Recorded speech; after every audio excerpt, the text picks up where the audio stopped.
Olá, meus queridos, graça e paz do nosso Senhor Jesus Cristo. Eu ouvi falar um pouquinho para vocês a respeito de divórcio, um tema tão delicado, tão maltratado, né? Tratado de uma forma como se não fosse nada, como se fosse algo insignificante, e que nós precisamos tratar como uma questão muito séria mesmo, em que nós vamos trazer a luz do direito e a luz das escrituras também, tá? Meus irmãos estão se chegando e eu vou começar dizendo aqui para vocês. Eu trouxe aqui algumas informações, eu vou ler algumas coisas aqui para vocês. Você pode procurar ali no Wikipedia, tá? A respeito do divórcio. O Wikipedia tem uma relação muito boa ali sobre o divórcio, sobre o tema do divórcio e principalmente sobre o tema no Brasil de forma específica, né? O casamento no Brasil, querido, ele foi instituído no tempo do Império. No tempo do Império, a igreja, tá? O poder confessional da igreja em dizer se uma pessoa estava ou não casada vigorava até 1890, mais precisamente até 7 de janeiro de 1890, quando surgiu um decreto, o decreto 119A, que falava a respeito da mudança do casamento religioso para o casamento civil, para o casamento onde o Estado estabelecia quem estava ou não casado, tá? Só que este decreto, ele não ditava sobre o divórcio, era apenas a respeito do casamento, tá? Da figura do casamento. Com a República e a laicização do Estado, ou seja, o Estado deixa de ser um Estado que professava uma religião e passa a ser um Estado laico, um Estado aberto, então houve-se o decreto que em 7 de janeiro de 1890 teve aí a questão do casamento tirado da igreja e colocado nas mãos do Estado. Mas de fato mesmo, a questão do divórcio só vem entrar nas nossas vidas muito tempo depois mesmo, em 1977. E desse tempo, como que era feito então, pastor, quando uma pessoa não queria mais morar com a outra, não queria mais viver com a outra? Existia, neste tempo, a figura do desquite. Você lembra do desquite? Talvez se você for um pouquinho mais velho, você vai lembrar. Mas se você não for mais velho, teu pai, tua mãe, teus avós vão te afirmar isso com você. Havia a questão de pessoas desquitadas. Ou seja, o que era o desquite? Era a separação de fato. Ou seja, você poderia até não conviver mais com o marido, não conviver mais com a esposa, se assim você desejasse. Todavia, você não tinha permissão para casar novamente. Não havia essa permissão. O desquite autorizava a separação do casal, mas não dissolvia o matrimônio. Como que é isso, pastor? A pessoa continuava casada, o Joãozinho e a Maria casar. Houve o desquite, a Maria não tem mais as obrigações matrimoniais com o João. Ela pode ir morar numa outra casa, ela pode tocar a vida dela sem estar morando ou estar convivendo ou tendo obrigação sexual ou qualquer outra obrigação com o Joãozinho. Todavia, a mulher, a Maria, ela não poderia se casar com outra ou com outro. Por quê? Porque o matrimônio ele era mantido. Havia apenas a separação e até a separação de bens, e aí se fosse necessário até o poder patriarcal, ou seja, quem ficaria com o filho ou a filha. Todavia, querido, o casamento não era desfeito. Aí surgiu a figura do divórcio. O divórcio vem surgindo uma emenda constitucional, e depois na Lei 6.515, de 26 de dezembro de 1977. Ou seja, em 1977 é falado a primeira vez a respeito do divórcio em si. Mas havia o desquite, pastor. Por que era necessário o divórcio, então? Se o desquite já criava a separação do casal. Por que foi necessário criar o divórcio? Aí é que nós vamos entrar no assunto propriamente dito e que eu quero que você preste atenção. Quando as pessoas dizem para você, não tem nada a ver, você pode ir lá assinar o divórcio lá para o teu marido sem problema nenhum. Sem problema nenhum, porque o que está escrito lá em Malaquias 2,16 não é divórcio, é repúdio. Então você pode assinar tranquilo, você não vai estar causando nenhum mal. Eu vou te dizer uma coisa. Imagine o seguinte, imagine que você vive no tempo do desquite. Você e o seu marido não querem mais viver junto. Ou pela vontade de um ou de ambas as partes, vocês não querem mais viver junto. Então vocês vão se separar, mas nenhum dos dois pode constituir um novo matrimônio. Você sabe por quê, querido? Você sabe por quê? Porque o divórcio não é simplesmente a separação. O divórcio ele significa separar e permissionar, tá? Divórcio é separação e permissão. O que é isso, querido? Se você for ler Deuteronômio capítulo 24, quando Moisés institui ou permite a lei do divórcio, você vai entender que não era apenas o papel dizendo eu não quero mais a mulher, mas era o papel dizendo eu não quero mais a mulher e qualquer um que quiser pode tomá-la como esposa. Era a instituição não apenas da separação, mas também da permissão para um novo casamento. Então quando você assina, eu não sei se você já parou para analisar isso, mas se não parou, você deveria. E as pessoas que pregam a respeito de que não tem problema, pode sim assinar o divórcio, deveriam entender um pouquinho mais a respeito do que significa divórcio. Divorciar não é apenas separar. Aí as pessoas vão direto na etimologia da palavra. Divórcio, separar, afastar-se. Vão direto na etimologia. Mas além da etimologia, além do significado nu e cru, precisa-se observar as implicações práticas da palavra. É separar? É separar. Mas no Brasil já havia algo que separava. E então por que foi criado o divórcio? Porque só separava, mas não podia casar. O divórcio ele foi feito para, além de separar, dar permissão para o casamento.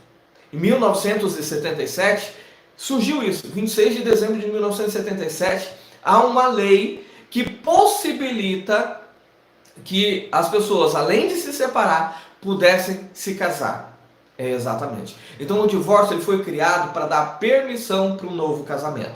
Então quando você olha para o teu marido e diz assim, eu vou assinar para ele não ficar bravo, eu já vou entrar em Malaquias 2,16, mas deixa eu falar implicações práticas aqui para você. Você está dizendo assim, não, tudo bem, marido.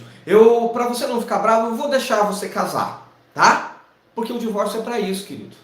O divórcio é para isso. É para você separar e você dar permissão. Permissão. É a tua autorização para que o teu marido venha se casar novamente. Olha que coisa linda. Mas não tem nada a ver, pastor, é só um documento. É um documento que autoriza o seu marido a pecar. Parabéns, ó.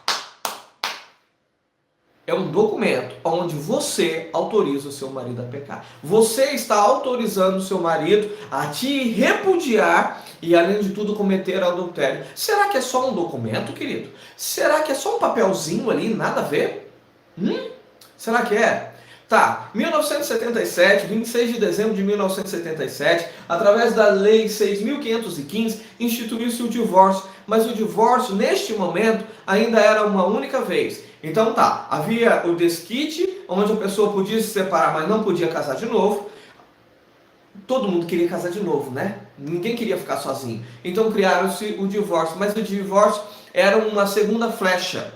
Você tentou a primeira, não deu certo, você separou, aí veio o divórcio de 1977, possibilitando que você pudesse então ter uma segunda flecha. O que é uma segunda flecha? Uma segunda tentativa. O divórcio de 1977 possibilitava você casar de novo, mas apenas uma única vez. Ou seja, Maria e Joãozinho, Maria separa de Joãozinho, e então ela se divorcia de Joãozinho para casar mais uma vez. Aí ela vai e casa com o Pedrinho. E agora com o Pedrinho, querido, Não tem mais a possibilidade dela se casar com uma outra pessoa. Já era, já era. Isso segundo a lei, tá? A lei do nosso país. 1977, não podia casar mais de uma vez. Era um divórcio só. Ninguém mais poderia se divorciar e ter permissão para casar uma terceira vez. Todavia, nós mudamos de novo. Em 1988, no artigo 226, reduziu-se o prazo para a conversão de 3 anos, ou seja, havia um prazo ali para que o divórcio fosse constituído. Mas além disso, querido, além disso, foi feito o seguinte: foi dado permissão para quantos divórcios quiser. Exato. Você podia casar, divorciar, casar, divorciar, casar, divorciar. E aí nós viemos aqui para a emenda constitucional número 66 de 2010, onde trouxe ainda mais facilidades, onde não precisava de um litígio, onde simplesmente você ir no cartório e assinar o documentinho e já estava separado, tá? Então, deixa eu te explicar uma coisa a respeito do divórcio. O divórcio, querido, não é, repito para você, para ficar bem claro na tua mente, o divórcio não é apenas um papel. Não é apenas um papel. Esqueça esse negócio de, mas é só um papel. Para com essa besteira de ser simplista, querido. Você está autorizando alguém a pecar. Você está autorizando alguém a fazer algo contrário à vontade do Senhor. Você está autorizando alguém a fazer aquilo que não deveria.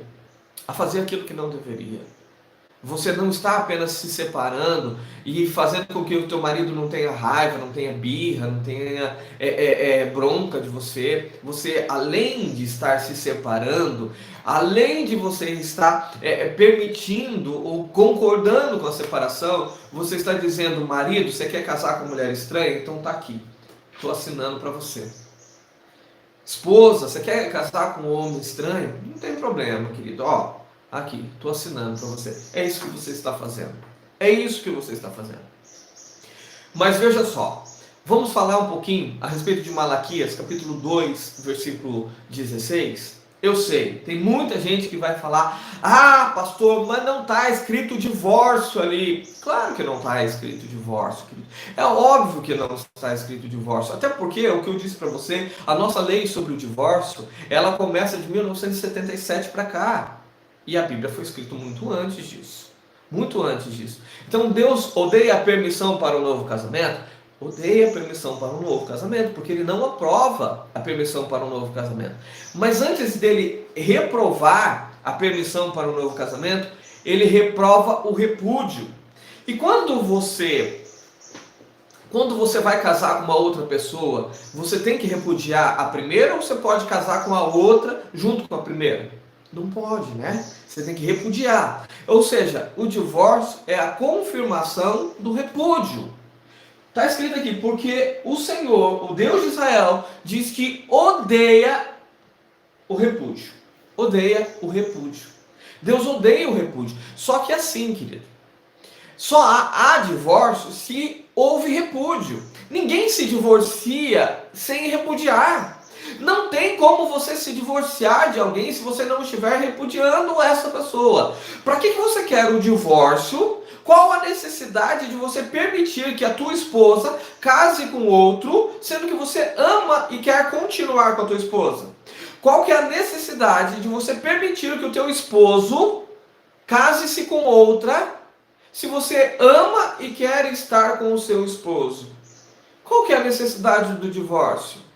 Então, queridos, para que a gente possa entender bem o texto de Malaquias 2,16, Deus odeia o repúdio, mas também odeia o divórcio, que é a permissão para um novo casamento.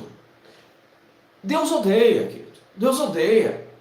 E aí, lá em Apocalipse, capítulo 2, versículo 6, vai dizer: eu tenho a teu favor que você odeia as mesmas coisas que eu odeio. Que você odeia aquilo que eu também odeio. Querido, eu sei que tem muita gente pregando aí que pode, que está tranquilo, que está de boa. E querido, deixa eu falar uma coisa para você muito séria. Se você assinou o divórcio, querido, Muita gente vai chegar para mim e falar assim, pastor, e agora? Eu assinei, tem restauração para mim? Querido, tem.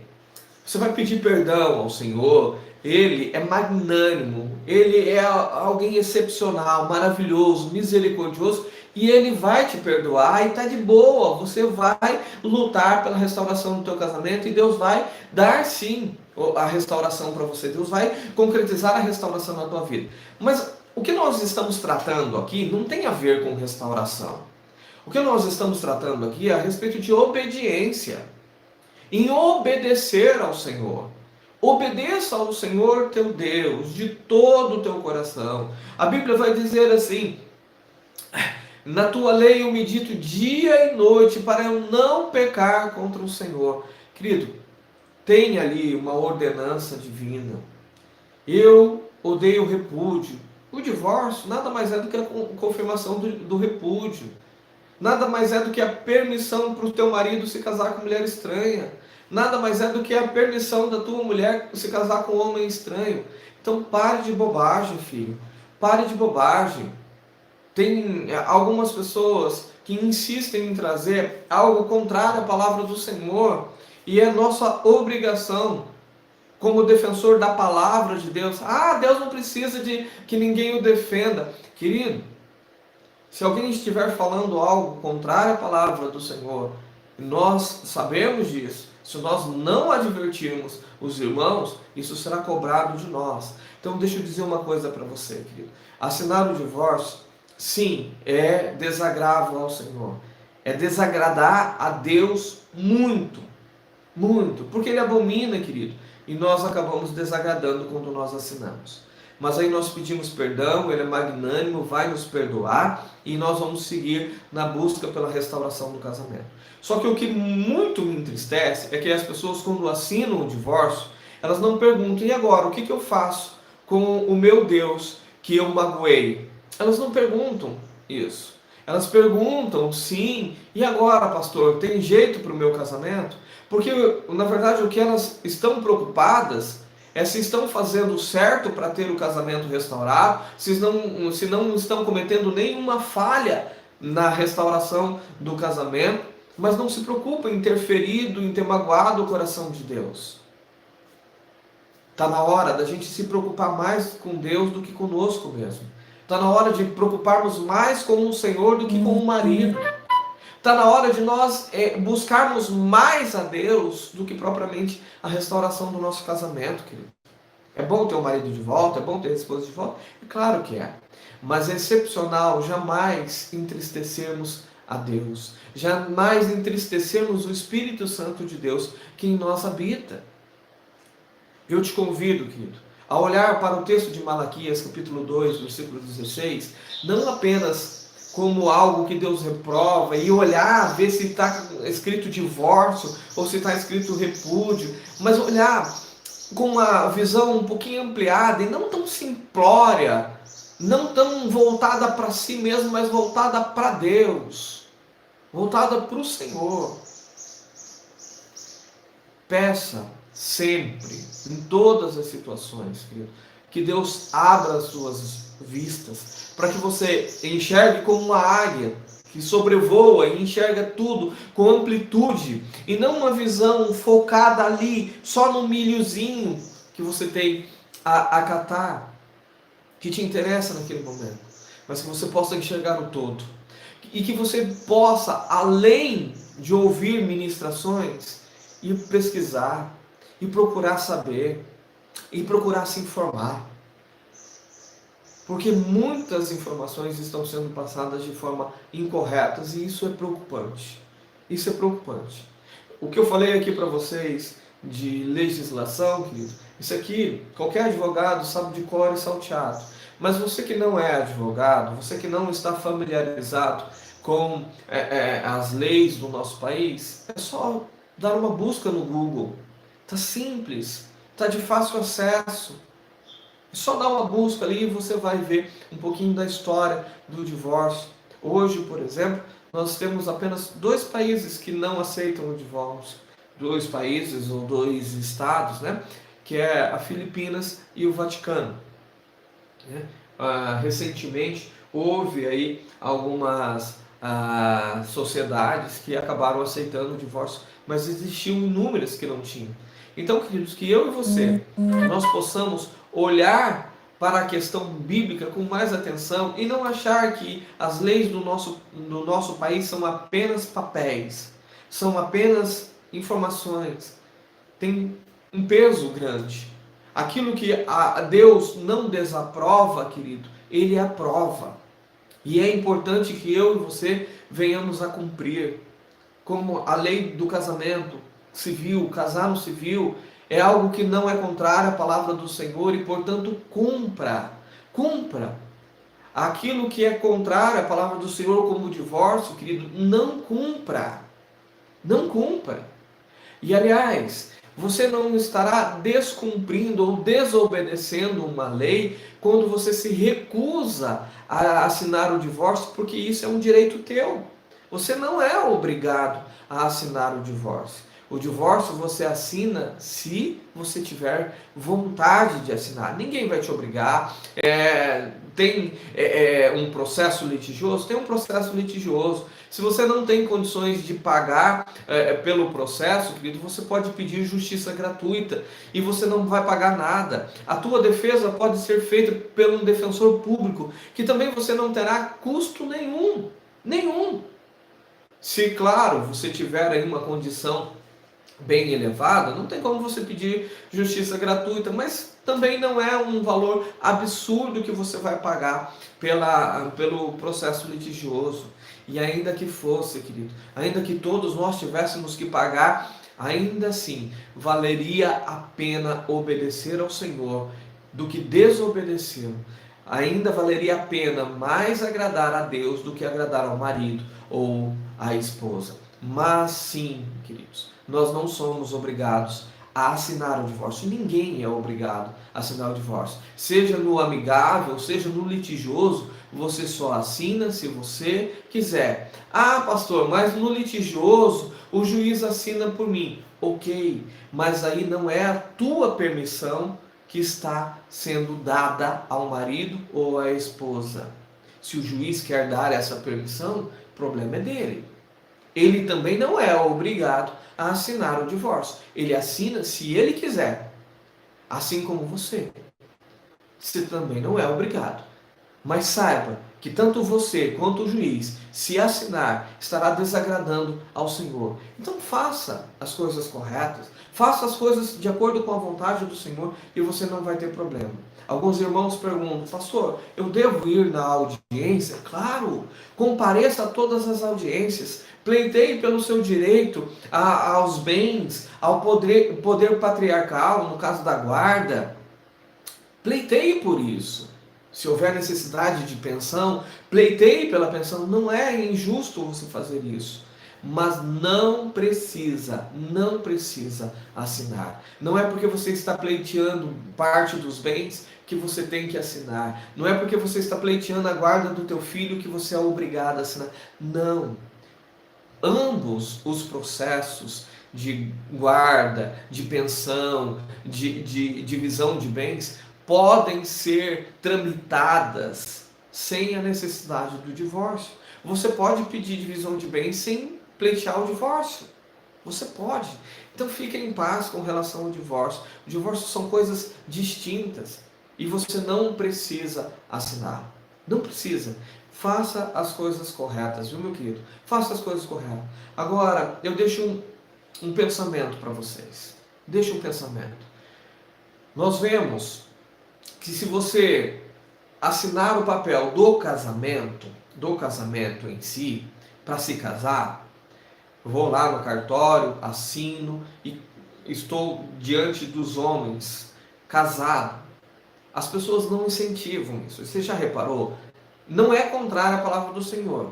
Você ir lá no cartório e assinar o papel para constar que você é casado com o seu marido ou casado com a sua esposa. Não é pecado isso, não é contrário à vontade do Senhor. Muito pelo contrário, está descrito em Romanos capítulo 13 como submissão às autoridades.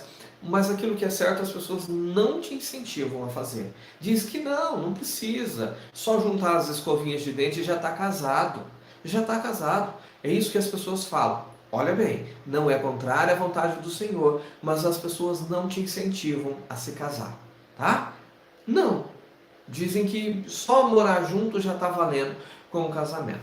Agora perceba, aquilo que é declaradamente descrito na palavra do Senhor, Deus odeia, Deus abomina. As pessoas dizem: não, não tem problema assinar o divórcio. Assina lá, que está tranquilo, é só um papel. Você vê como que as coisas estão mudadas. Você vê como que há um agir do maligno para fazer aquilo que desagrada a Deus, mas aquilo que é correto e que não é contrário à vontade do Senhor, não há um incentivo. Não há, as pessoas não incentivam a fazer o que é certo, mas incentivam a fazer o que é errado. A Bíblia vai dizer: estejam atentos e que ninguém vos engane.